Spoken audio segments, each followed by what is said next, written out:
it's Steph. Thanks for clicking. This is my third update for A Court of Pans and Empties. This is a Pantastic Ladies project that was created by Paula. She's a beauty guru, made me do it here on YouTube. This project is themed around the book A Court of Thorns and Roses by Sarah J. Maas. It's the first of a series of the same name, and if you have not finished the series, you may want to click away because you might hear something that you wouldn't want to quite yet if you do intend to read it. This project started on February 15th and ends September 6th, which is supposed to be the approximate dates of the story within this book. It's supposed to start somewhere around February 15th and end near the beginning of September. So that's where the dates came from. I didn't know that. Paula said that in her intro. I have been doing this project progressive style, so if I get to an update and I don't have any rollouts, I bring something else anyway, and that is fortunate because today I don't have any rollouts, so I am going to bring something else in anyway, but that's going to be after I show you my progress so far. Since the intro, I've been working on the prompt Nesta Archeron. She is the Archeron sister that I most identify with. Two of my brothers have actually also read the Court of Thorns and Roses series, and they don't see a similarity, but I feel like I have more in common with her than with the other two. Nesta is represented by a product with flames on it, or something that's red, orange, and yellow. She does have a fiery temper. That is why Feyre painted her drawer with flames. And then, of course, whenever she gets her powers, they are silver flames. And her powers are really rather interesting, but we're not going to get into that right now. For the prompt, I brought in this Fenty Beauty Gloss Bomb Heat in the shade Hot Cherry. Hot Cherry, it's red. The heat line, it's flamey, at least in my opinion. My goal is to use this 10 times. At the last update, I had 4 uses. I've used it twice more for a total of 6.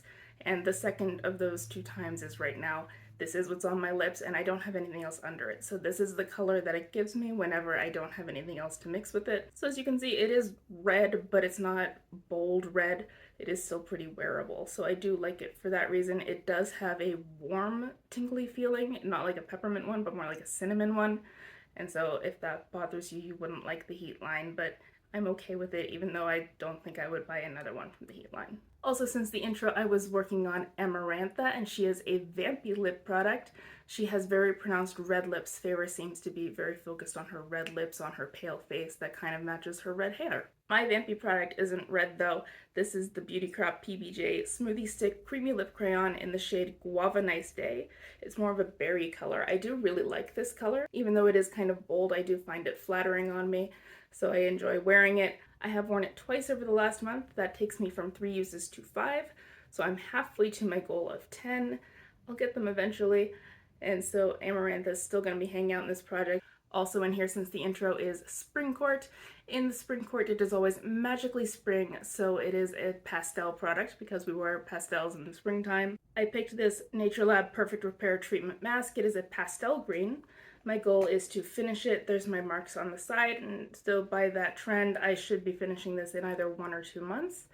There it is. I am hitting jar every time I use it now, but then gravity happens and it heals over, which is fine. I am getting really close. It's a decent mask. It's not an amazing mask. I don't think I would seek it out again, but I have no problems with finishing it, so Spring Court is still in the project. And we're going to talk a little bit more about Spring Court later, but I need to put more spoiler warnings on it, so that'll be after the progress update. The last product that has been in here since the intro is for Alice. She is the servant who was assigned to assist Feyre by preparing her baths and finding her clothes. So she is represented by something that is used for cleaning or grooming. And this is the NatureLab Perfect Repair Shampoo. It goes with the mask, of course. And I am now down to here. I am not marking this bottle because I have a refill for it, so I don't want to put marks on it. But previously we were about that level, and now we're down here. The bottle is getting narrower, so it is moving faster. This also might be done by next time. I'm not entirely sure. It's hard to tell with the bottle tapering in. And same as with the hair mask, it's a decent shampoo. It's not an amazing shampoo. I do feel like it is a little bit watered down compared to other shampoos I've used. I feel like I need more of it than I do with most shampoos, but that's okay. I will still finish it and not complain about it. For the last 2 months, I've been working on the prompt Middengard Worm. The Middengard Worm is represented by something that smells good. I picked this Terra Italia soap in a berry scent. So I've been using this for 2 months. It lives in my shower, and fortunately for comparison, I do have 2 more. It came in a set of 3, so we can see there that I have about a third of it left. So this also could be done my next time. It'll be close. I do really like the way this smells. It's a very pleasant berry scent, and 2 months later it still smells like berry. I really like keeping it in my shower because it makes my whole bathroom smell like berry. Who needs air freshener when you have really fragrant soap? I know some people don't like that much perfuminess, but I do. So I am perfectly happy to know that I have 2 more of these left when I finish it. And last time I brought in the cereal. The cereal is a product that you're scared to pan. And the cereal is a fairy that appears, there seems to only be one of them within Prithian, but he and Feyre kind of end up having a friendship. She catches him a couple of times in order to gain information, and it gets to a point where he's willingly letting her catch him because he wants to help. Even though he turns out to be a friend to her, he is pretty scary looking. The cereal has a skeletal, tattered type appearance, not that dissimilar from the way the Grim Reaper is described. So she was afraid of him initially, and then they got along better. But I brought in this Lancome Lippy Doll Lip Shaper for the cereal. I was scared to bring in another lip product. Also, I've never finished a lip liner before. I have just a 10-use goal on this though, and then of course the shade is The Tea is Hot. There is this whole meme world of the cereal being associated with spilling tea because somehow he magically knows things that he doesn't seem to have a reason to know.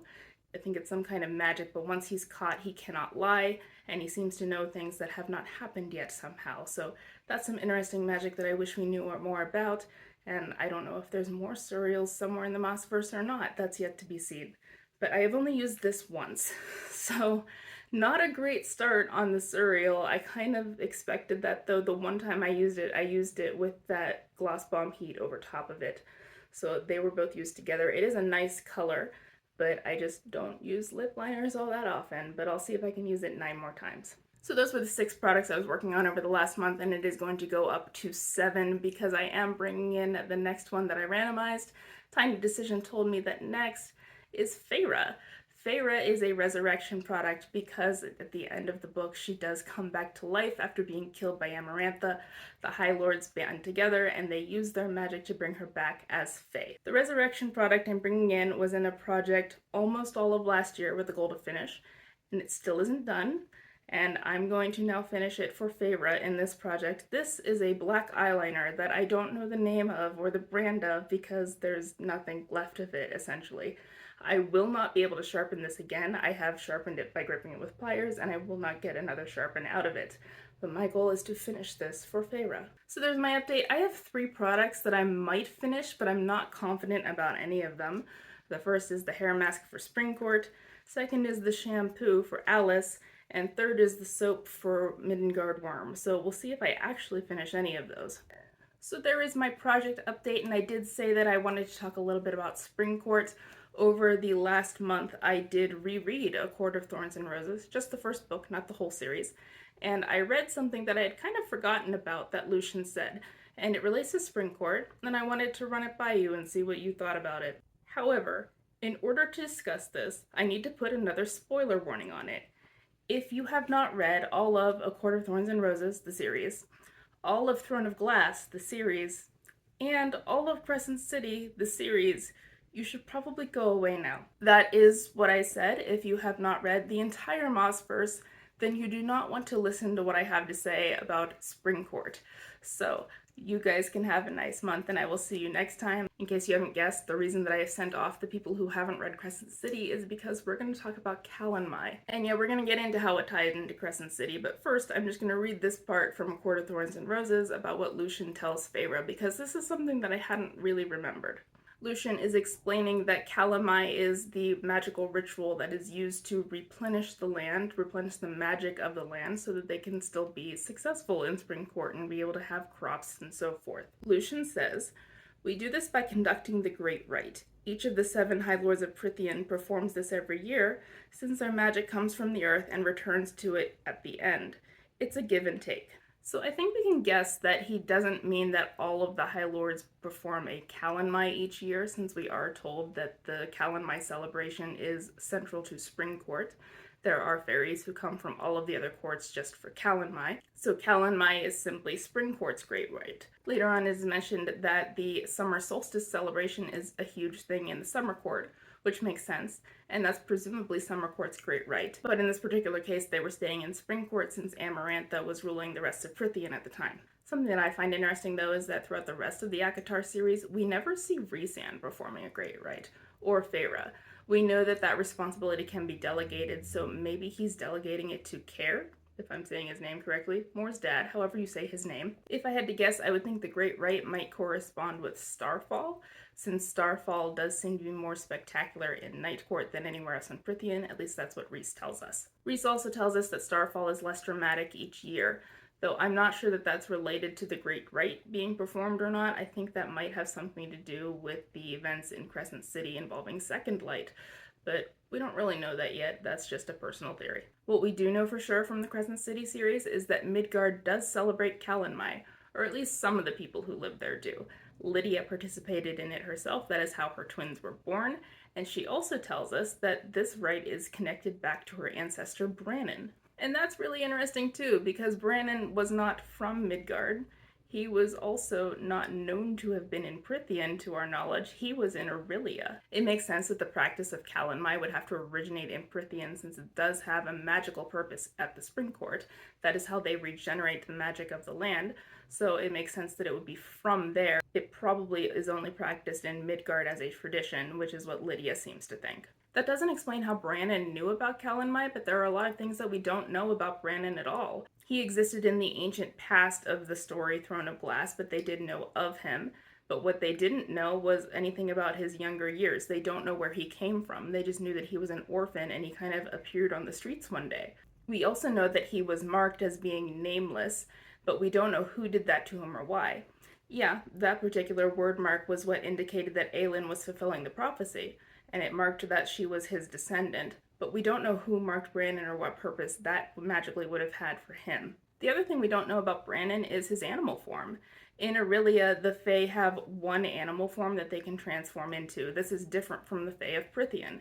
The Fae of Prythian don't really transform except for the High Lords. They have some beast form that they are able to transform into, but that is not something that all Fae are able to do. We never hear of Brannon having the ability to transform. It's possible that he could, but we never knew what his unique animal form was. Given that we don't know Brannon's origins, or what his animal form might have been, it is possible that he may have originally been from Prythian. He might have been Prythian Fae who was somehow transplanted into Aurelia in the distant past. He himself had a word mark on his forehead, so it is possible that word marks were used so that he can transport from one world to another. He was also married to a goddess, so she may have had the ability to travel between worlds as well and possibly move with him.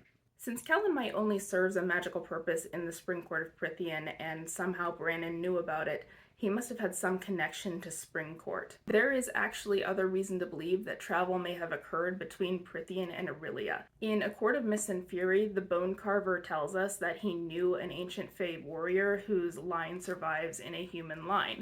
A lot of people seem to think that that means an Archeron ancestor, but I think it's far more likely that he's talking about Elena, Brannon's daughter. There was a temple that Aelin and her friends discovered in Aurelia that was to a truth god. This temple was adorned entirely with carved bones, and since we know that the bone carver will give truth in exchange for a bone, that kind of tracks that he may have originally been in Aurelia, or at least been in Aurelia for a good long time. We know that Elena's husband Gavin personally knew this truth god, so he probably would have known Elena if he knew her husband. That does indicate that the bone carver somehow managed to get from Aurelia into Prythian in the distant past. I have speculated on why Brannon may have been marked, why someone might have wanted him to be nameless. The most likely reason to me is that someone was trying to prevent him from inheriting something. So do you think Brannon himself originally came from Spring Court, or simply an ancestor or a parent? What do you think the original purpose of his mark was, and does that have anything at all to do with Prythian? Do you have any theories as to what the other Great Rites might be? And can Dusk Court be revived if the Great Rites performed again?